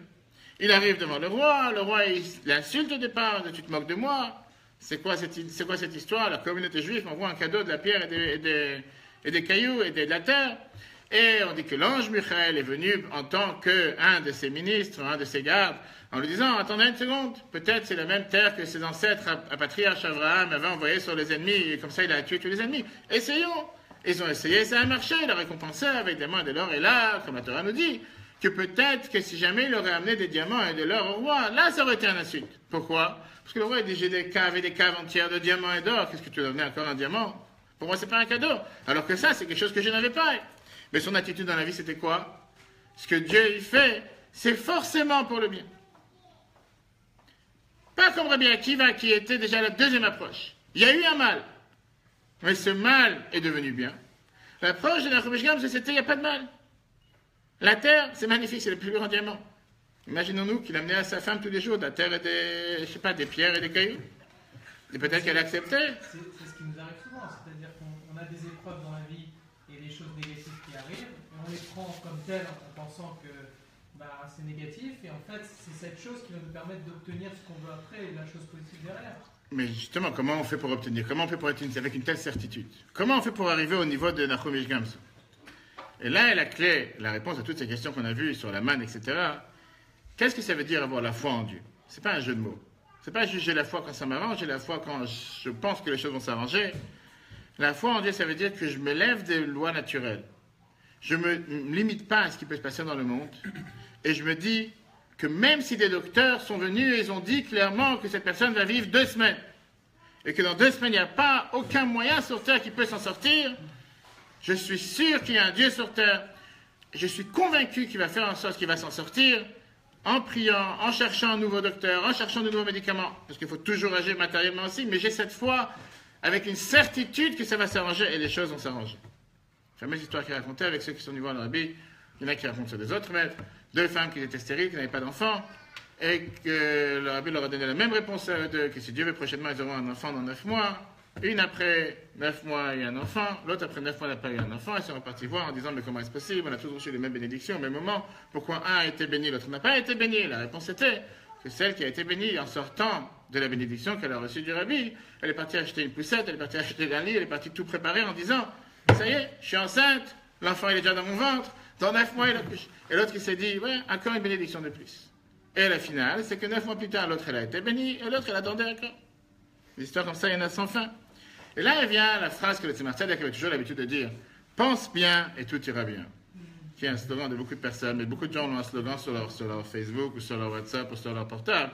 Mais dans la réalité, ils ne sont pas forcément, formatés en mode pense bien.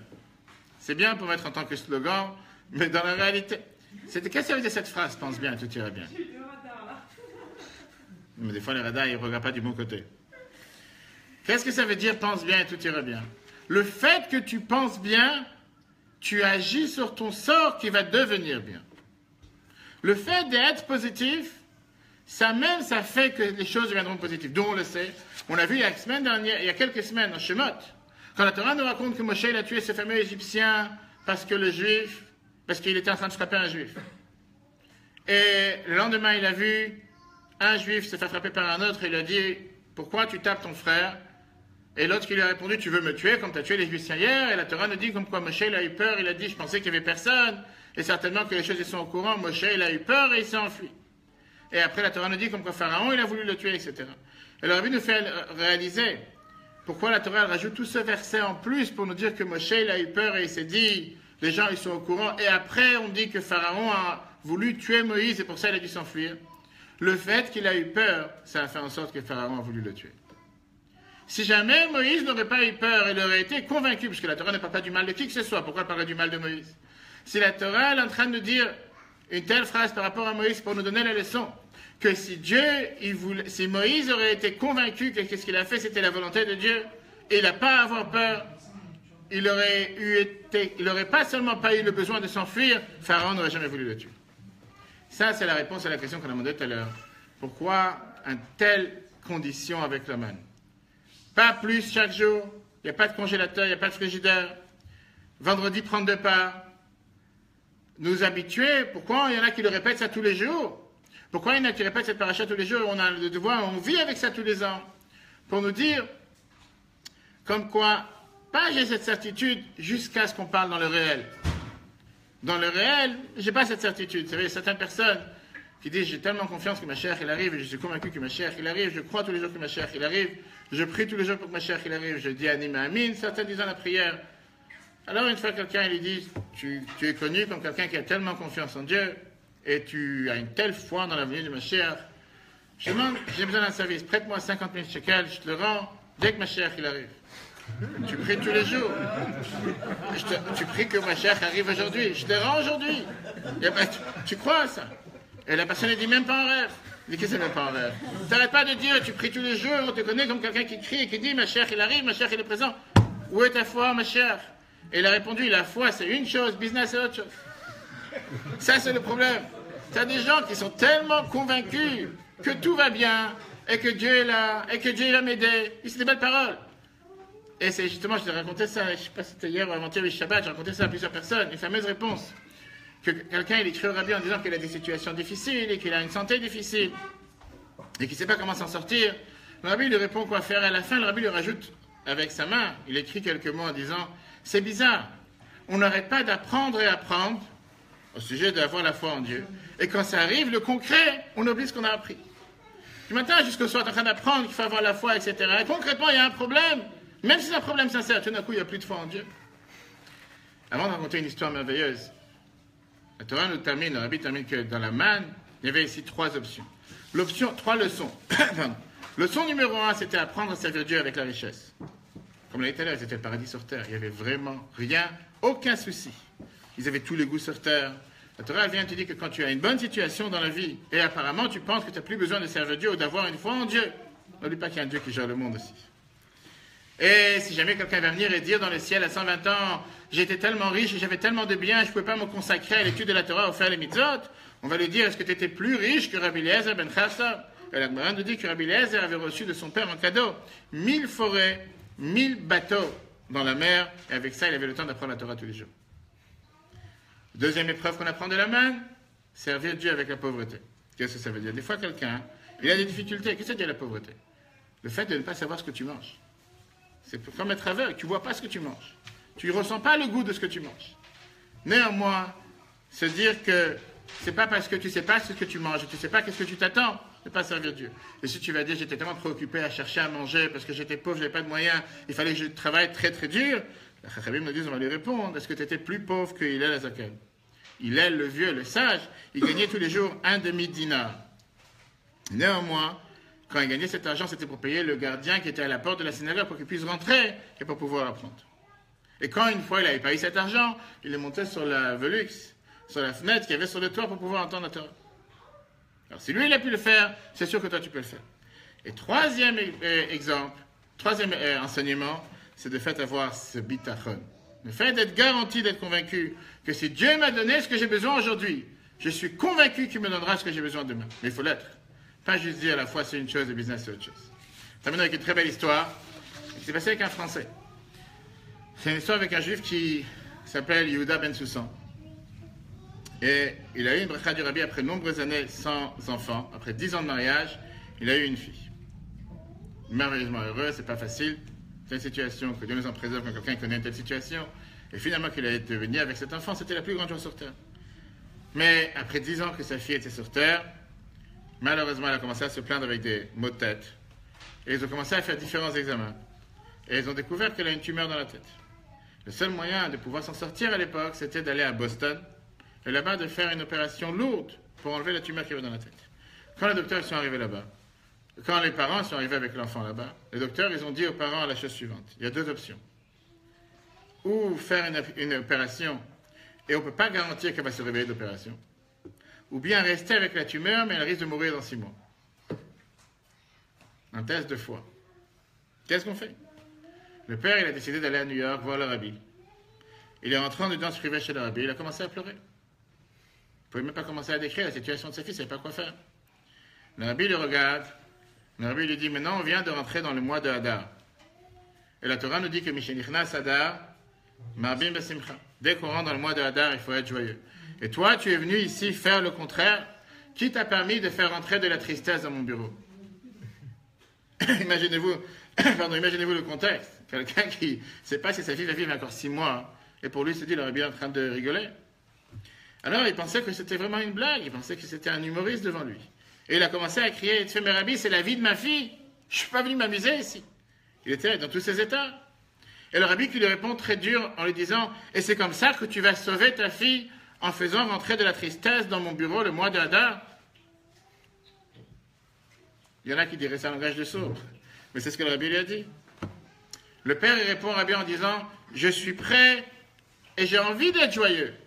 Mais comment je peux être joyeux dans cette situation? Je n'ai pas, matériellement parlant, je ne peux pas être joyeux. » Il voit que sa fille est dans une situation si critique, sa fille dans une situation si difficile, il ne peut pas être joyeux.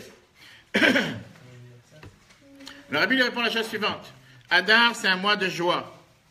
Pourquoi c'est un mois de joie? Parce que c'est écrit dans la Megillah, Vena hafachu. Les choses se sont transformées. Et le Rabbi, avec ses 2 mains, il a montré comme quoi les choses se transforment de droite à gauche. Il a dit, tout va se transformer. C'est ce que le Rabbi lui dit. Le père, il sort dehors. Et là, il oublie qu'il n'a même pas posé au Rabbi la question pourquoi il est venu. Il est venu pourquoi? Pourquoi il a fait ce voyage? Vous vous rappelez la question ou pas? Pour savoir s'il doit faire l'opération ou pas. Là, il est arrivé, il était en pleurs. Le Rabbi l'interpelle en disant, mais pourquoi tu pleures? Moi, il dit, mais je n'ai même pas posé la question pourquoi je suis venu. Qu'est-ce que je fais concrètement? Je sors du bureau, je fais l'opération, je ne fais pas l'opération. Il écrit une lettre et il dit au secrétaire du Rabbi, j'ai un problème. La question principale, savoir quoi faire avec ma fille, je ne sais pas quoi faire. Et le Rabbi qui répond par l'intermédiaire du secrétaire, je lui ai déjà répondu quand il était dans mon bureau, en audience privée. Alors le père, il pense que peut-être le Rabbi veut lui dire qu'il a dit que tout va se transformer. Il dit, ça c'est bien, mais je veux une réponse claire. Je fais l'opération, je ne fais pas. Tout ça c'est bien, joyeux et tout, mais concrètement, qu'est-ce que je fais? Là, le Rabbi lui dit comme ça. Écoutez bien les mots. Puisque tu t'entêtes, va demander un 3e avis. Il faut rappeler la première partie. On a vu tout à l'heure la même histoire. Au départ, le Rabbi a dit, je t'ai déjà répondu. Ah, tu veux absolument, tu cherches la mouche? Va voir quelqu'un d'autre. Va voir un 3e avis et là tu verras. Il est parti voir un 3e avis. Mais après, il dit qu'il a compris qu'il a fait une chose grave. Là, alors, il a dit, va voir un 3e docteur. Il est parti voir un 3e docteur, il a dit, il faut absolument faire l'opération. Ils ont opéré la tête. C'était pas aujourd'hui en 2017 avec des robots. C'était il y a environ 30 ans. Et quand ils ont ouvert la tête, il n'y avait pas de tumeur. Il n'y avait rien. Ils ont opéré un enfant pendant plusieurs heures.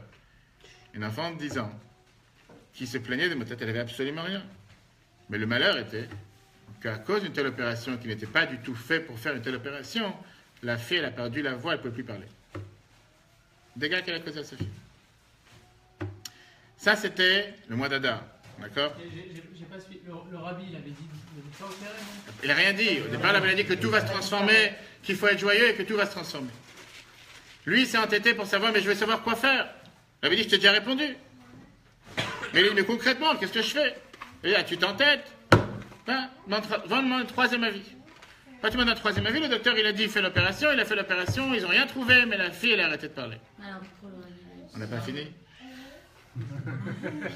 J'étais sûr qu'elle allait sauter. Je la connais. Hein? Ah, si je suis pas avec toi, j'étais sûr. Mais j'attendais la pique. Attends, j'ai pas fini. Je savais très bien avec qui j'ai affaire ce soir. Attends, c'est bon. Ça, c'était le mois d'Adar. Le mois de Pessah, mois de Nissan, Pessah, quelques semaines plus tard, ils sont partis à Flatbush. Flatbush, c'est un quartier qui est à côté de Brooklyn. Ils avaient de la famille là-bas. Et pendant le repas de Mashiach, qu'on a l'habitude de faire chaque année, à la fin, comme les Sfaradim font la Limouna, chez Chabad, le repas de Mashiach, ils ont décidé, on va marcher de Flatbush, c'est pas loin, on peut marcher une demi-heure, trois quarts d'heure, et d'aller chez le fabricant du Rabbi.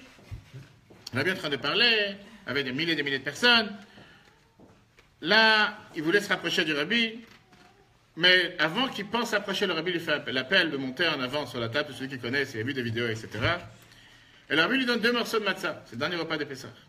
Et le Rabbi lui dit comme ça, la matzah, c'est un pain de guérison, c'est écrit dans le Zohar, et c'est aussi un pain, un manger de guérison et un manger de foi, de émouna, de croyance en Dieu. Donne un morceau à ta fille pour qu'elle ait la guérison, et prends un morceau pour toi pour que tu commences à avoir la émouna. Ta fille n'est pas censée subir du fait que tu as un manque de émouna. Après, quand le Rabbi terminait la Havdalah, il avait l'habitude de donner un peu de vin à des milliers de personnes qui passaient, le kosh et le bracha, que chacun ramenait à la maison, qu'on mélangeait dans d'autres vins, etc. Là, il passe, et le Rabbi continue, il n'a rien demandé. Comme si c'est son meilleur ami, il parlait avec eux tous les jours. Et le Rabbi lui dit la chose suivante. Normalement, vient d'abord le mois de Nissan, qui est un mois de Emouna, la matzah, un mois de foi, et après vient le mois de Iyar, qui est un mois de refoua, un mois de guérison. Iyar, c'est l'acronyme du mot, Ani Hashem Refecha, je suis Dieu qui va te guérir. Mais là, il peut avoir l'inverse. Ta fille n'a pas besoin d'attendre que tu commences à avoir la Emouna pour qu'elle puisse guérir. Si Dieu veut, elle va guérir, et après tu commenceras à avoir la Emouna. Pas besoin de dire que quand il est rentré à la maison de soi-même, sa fille elle a commencé à parler. C'est du réel. C'est pas un rêve. Mais pour ça, ça dépend de quelle personne. Là, on peut parler, pas le temps de ce soir, on va parler des heures sur cette histoire. Quelqu'un qui, lui, il était, on va dire, il était comme nous tous. Il était pragmatique. Il a 2 grands docteurs. Alors, moi, j'aurais dit, pourquoi tu es venu faire le voyage voir le Rabbi? Si tu ne crois pas, ça n'a pas de sens. Alors, il n'a pas demandé la question. Et le Rabbi qui lui dit clairement, qu'est-ce que tu fais en train de pleurer pendant le mois d'Adar? Lui, il pensait que c'est une blague. Le Rabbi lui répète une 2e fois. Il lui dit, bon, laissons les blagues à part, parlons sérieusement. Il dit, qu'est-ce que j'ai rigolé jusqu'à maintenant? Je suis pas en train de m'amuser, je suis en train de dire les choses réelles. Mais comme il s'entête, ah, tu veux vraiment être pragmatique? Fais les choses pragmatiques. Mais des fois, tu peux causer tellement de dégâts, tellement d'histoires. Et au final, par la bonté que Dieu a fait sur terre, de ne pas juger quelqu'un, de ne pas le faire se sentir, comme le Rabbi l'a dit, parce que tu as un manque de foi, ta fille doit subir. Il a eu le test, et à la fin, tu sais bien arranger.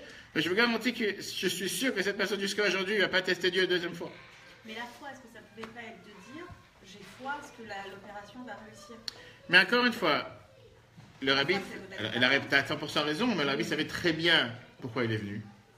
Et le Rabbi savait très bien qu'il n'y avait pas d'opération à faire. Mais pas toutes les choses avaient dit de manière claire. Si le Rabbi aurait tenu qu'il y a une opération à faire, il lui aurait dit à des milliers de personnes, il disait qu'il fallait faire l'opération. Il lui a pas dit une chose pareille. Le Rabbi a voulu lui montrer. Il lui a rien dit. Oui, donc ça pouvait être moi comme... Mais moi je te parle l'inverse. S'il aurait voulu qu'il la fasse, il lui aurait dit. Combien de personnes qui devaient faire une opération que le Rabbi leur a dit clairement, va faire telle et telle opération, va prendre un avis d'un 3e docteur, comme il disait à plusieurs personnes. Le Rabbi savait qu'il n'y avait pas besoin de faire d'opération. Sauf qu'il ne lui a pas dit clair. Si, en 2 mots, si cette personne aurait été un chassid, ça aurait été un juif qui a confiance en Dieu, il aurait dit, le Rabbi m'a dit, être joyeux, je vais être joyeux. Il n'y a pas à poser de question.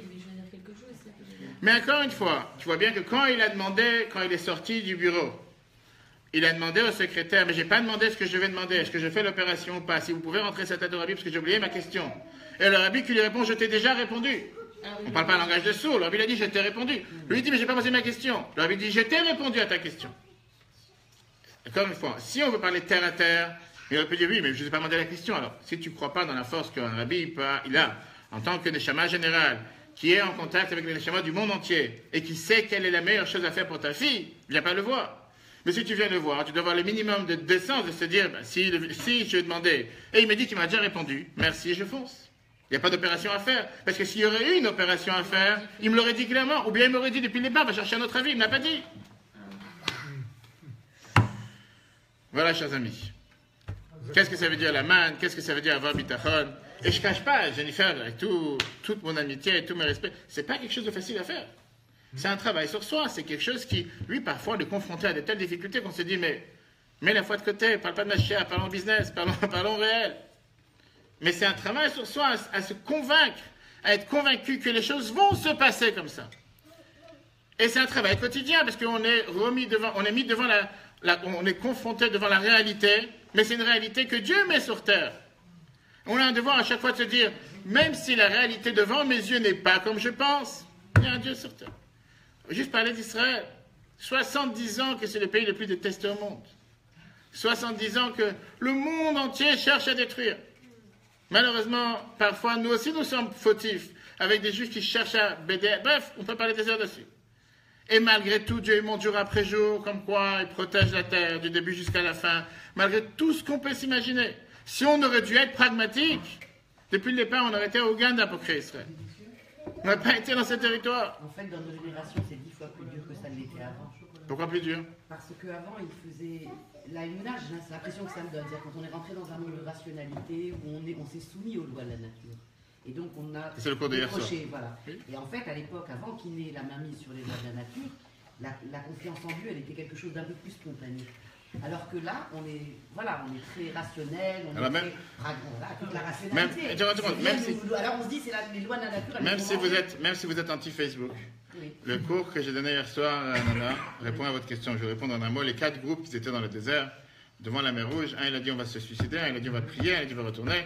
Et quelle était la réponse que Moshe a dit? Avancer. Pragmatique, il n'y a rien à faire. Ou on se suicide, ou on retourne. Ça, c'est ce que vous dites, la réalité. Et Dieu, il dit par Moshe, dis-leur d'avancer. Je sais, c'est moi qui ai créé la mer.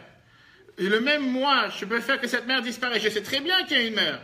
Oui. Alors, on peut réfléchir de manière pragmatique. D'accord, mais nous, les êtres humains, on est empreints totalement de cette culture. Mais très bien, mais pourquoi? C'est ça, et plus encore dans nos générations, que ça ne l'était à l'époque. Mais vous avez raison, mais pourquoi? On est dans la rationalité, la maîtrise, la physique, la médecine, tout ce qu'on veut, alors qu'à l'époque, ils avaient moins. Donc, ils pouvaient plus se retourner. Nous, c'est encore plus dur pour nous. Et surtout à l'époque. Une seconde. Vous avez 100% raison. Mais pourquoi on réétudie la Torah tous les ans? Pour justement que ce soit un enseignement pour nous rappeler. Pourquoi on a mis la main de côté, une cruche de côté? On doit se rappeler sans arrêt que Dieu n'est pas limité aux lois de la nature. Et même si, et on voit, et la réalité, c'est, je ne dis pas qu'on voit les gens non croyants, quelqu'un qui vit dans cette attitude, il s'en sort des fois avec des situations, et pourquoi le Zohar le dit? Le Rabbi ramenait cette thèse à plusieurs personnes, que quand quelqu'un, toute la situation est tellement catastrophique, et il trouve le moyen de toujours remercier Dieu et d'être heureux, et les choses vont s'arranger, ce qu'on appelle la positive attitude, les choses deviennent positives. Quelqu'un qui a un simple mal à la tête et qui dit pour ça je prends un arrêt de travail pendant 3 jours, ou parce qu'il trouve à râler pour un oui ou pour un non, alors que les choses, il a tellement de quoi être heureux, malheureusement les choses ne s'améliorent pas. Je terminerai avec une dernière réponse que j'ai donnée dans un cours la semaine dernière. Une femme qui n'arrêtait pas de se plaindre. Et que dans la vie de tous les jours, c'était sa manière d'agir. Il y a des gens comme ça. Là, il fait gris, là, il y a les vagues, il y a les embouteillages, il y a la voiture, toujours quelque chose. Et elle a écrit au Rabbi comme quoi elle a que des soucis. Le Rabbi lui répond une phrase. Est-ce qu'une fois dans ta vie, tu as remercié Dieu pour le bien qu'il t'a fait avec joie? C'est dur comme réponse. Le Rabbi lui dit, tu ne te rends pas compte? Toujours en train d'être négatif, toujours en train de te plaindre. Il n'y a rien de bon sur terre. D'abord, tu es une femme.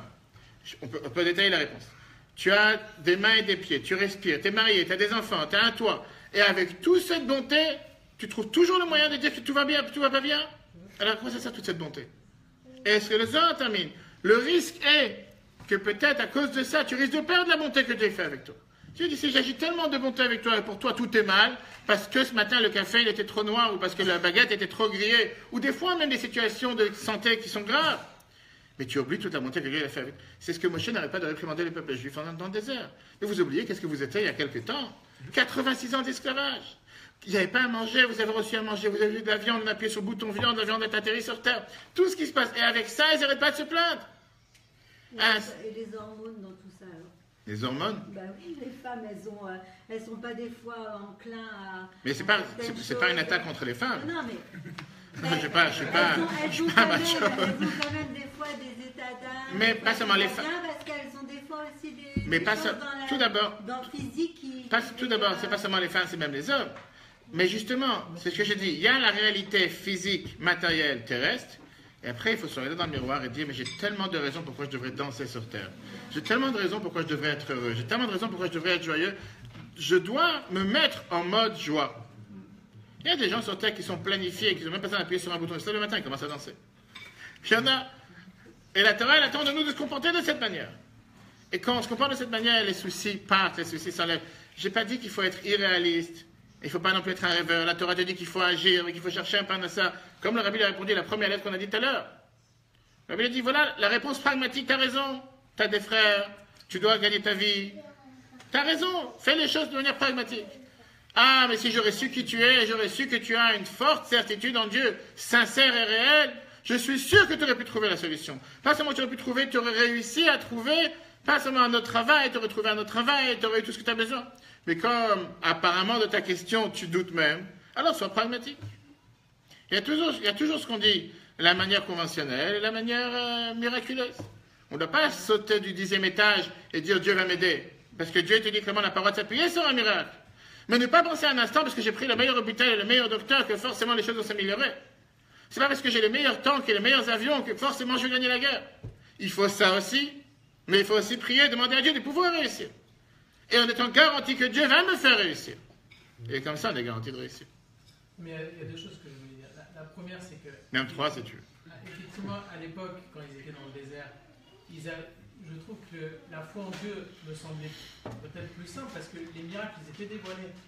Je ne sais pas de quoi tu parles. Mais ils étaient dévoilés. Qu'est-ce que c'était plus simple? La manne. Et seconde, tu as oublié une phrase. Moshe dit à Dieu, comme Dieu il envoie, ils ne feront pas confiance en moi. Ils ne vont pas me faire confiance. Moshe même.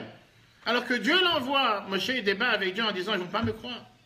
Tu parles qu'ils avaient confiance. De quelle confiance tu parles? Non, mais en tout cas, les miracles étaient plus dévoilés qu'aujourd'hui. Mais c'est 100% faux. Alors, 100% faux. Alors, peut-être je te réponds tout de suite, après tu vas continuer.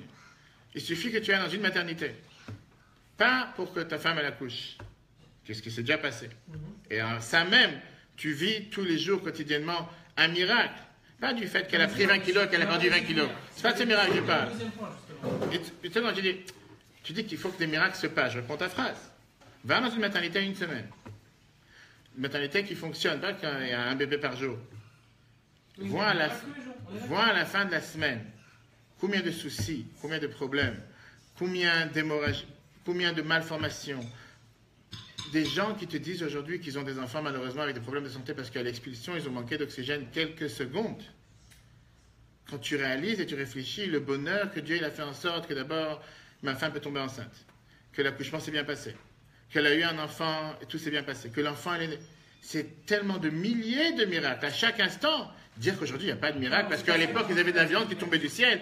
Moi, j'ai la vérité, laisse-moi la viande tranquille, j'ai pas besoin de cette viande. Mon deuxième point, c'était qu'aujourd'hui, en fait, ce qui nous semblait à l'époque dévoilé ou qu'aujourd'hui nous semble caché, mais en fait, ce qu'on appelle ce qui est naturel aujourd'hui, ce qui nous paraît naturel. Mais en fait, c'est juste la main de Dieu. Par exemple, ne serait-ce que le lever du soleil. Pour tout le monde, on se lève, on se dit, c'est normal, le soleil se lève. Quel plus grand miracle que ça? Et tous les jours, on est ça. C'est parce qu'on confond la nature et Dieu. Il y a quelque chose comme ça qui se superpose et qu'on doit décoller. Je te dis, j'étais dans l'avion. J'étais dans l'avion il y a moins de 36 heures pour venir. À côté de moi, il y a un juif qui était assis. Et apparemment, il a eu un stroke, il a eu un AVC il y a je ne sais pas combien de temps. Bref, les autres s'y passent avant de s'asseoir. Donc, il y a le couloir, parce que je prends toujours le couloir, c'est pour les gens qui sont un peu d'espace, qu'après tu es enfermé, tu peux pas bouger. Et lui, il était à côté, il me regarde, il fait, je peux vous déranger? Je dis oui. Il me dit, regardez, j'ai cette paire de bretelles, mais je ne peux pas la mettre.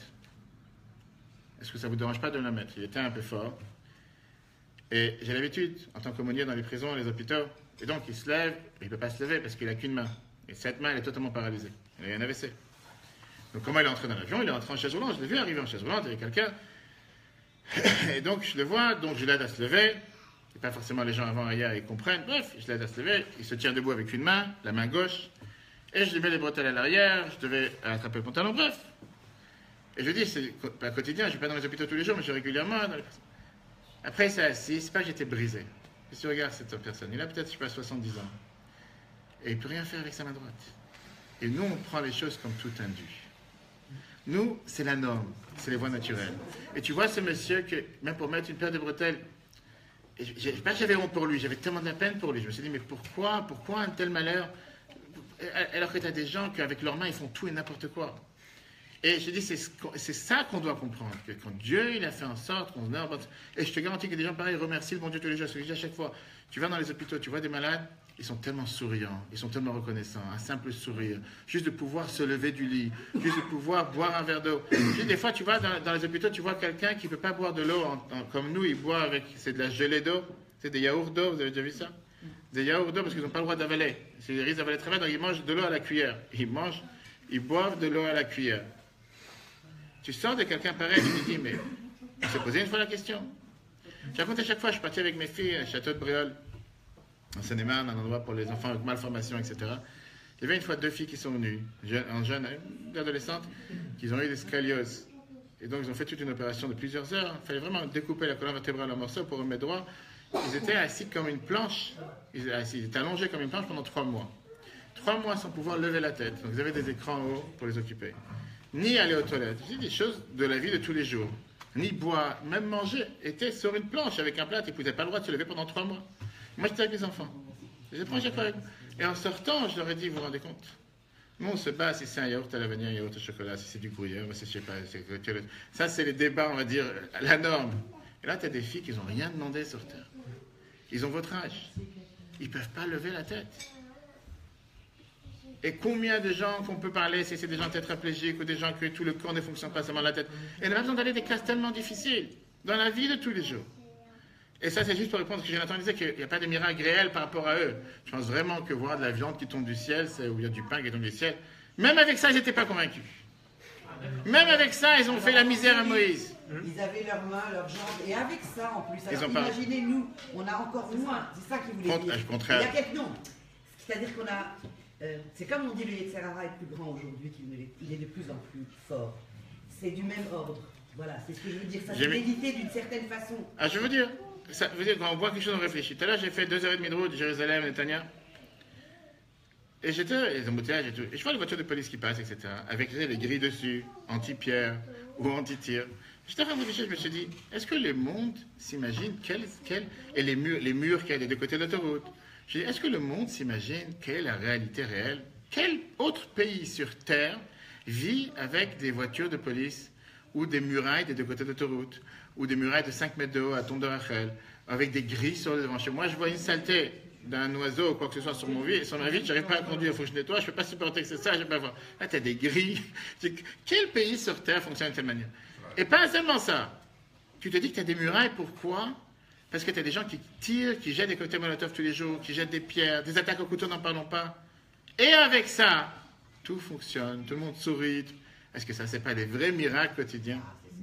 Avec la haine du monde entier, est-ce que le monde ne peut pas supporter, critique et se mêle, vous n'avez pas le droit de faire telle loi, pas le droit de construire? Et Dieu est là. Rien que pour ça, la Gemara nous dit qu'on aurait dû remercier le bon Dieu. C'est juste de trouver des circonstances atténuantes à notre génération. On se dit c'est la norme. On est un peu moins bon que nos anciens. Alors je dis, voilà, c'est tout. La Gemara nous dit qu'on devrait remercier Dieu sur chaque soupir qu'on fait. Chaque fois qu'on respire. Combien de gens sur Terre respirent, conduisent et tout d'un coup ils ne sont pas entrés à la maison ce soir? Combien de gens sur Terre auraient tellement voulu pouvoir, je ne sais pas, rien que dire un dernier au revoir ou une dernière parole à un proche et n'ont pas eu cette chance? Et combien on est garanti, pour ça on a eu la certitude qu'on va dormir le soir, on a dans notre agenda un plan pour les prochaines 3 semaines. On est garanti qu'on sera là dans 3 semaines. On est garanti qu'on sera là dans 1 an, dans 2 ans. On a cette certitude. Comment, je ne sais pas. Mais on a cette certitude. C'est celui qui a un agenda, mais personne ne se pose la question, peut-être que l'agenda s'arrête aujourd'hui. Parce qu'on sait que Dieu c'est un Père miséricorde, on sait qu'il nous aime. Et c'est ça que la Torah nous demande, de vivre dans ça dans le quotidien. Ça, c'est ce qu'on prend de la paracha de cette semaine, de la paracha de la manne. En tout cas, que Dieu fasse qu'on ne reçoive pas seulement du pain du ciel ou de la viande du ciel comme ils ont reçu à l'époque. Et avec ça, comme on a dit, ils ont tellement douté. Alors, on peut être peut-être en leur faveur. C'était pas forcément leur erreur, c'était l'erreur de ce groupe de faux juifs qui sont sortis d'Égypte, qui n'ont pas forcément cru, mais c'est un autre sujet. Mais en tout cas, nos devoirs d'être garantis, d'avoir cette certitude, vraiment, comme certains ont dit tout à l'heure, en étant pragmatique. Mais cette histoire qu'on a racontée avec ce juif, comment il a joué avec le feu. On ne peut pas le juger, on peut le comprendre. Mais ça y est, tu as demandé 1 fois, 2 fois, 3 fois, tu as répondu, je ne pousse pas, et à la fin, et avec ça, il en a fini bien, comme on dit. Mais il a passé des épreuves. Combien on doit apprendre dans la vie tous les jours de faire la même chose?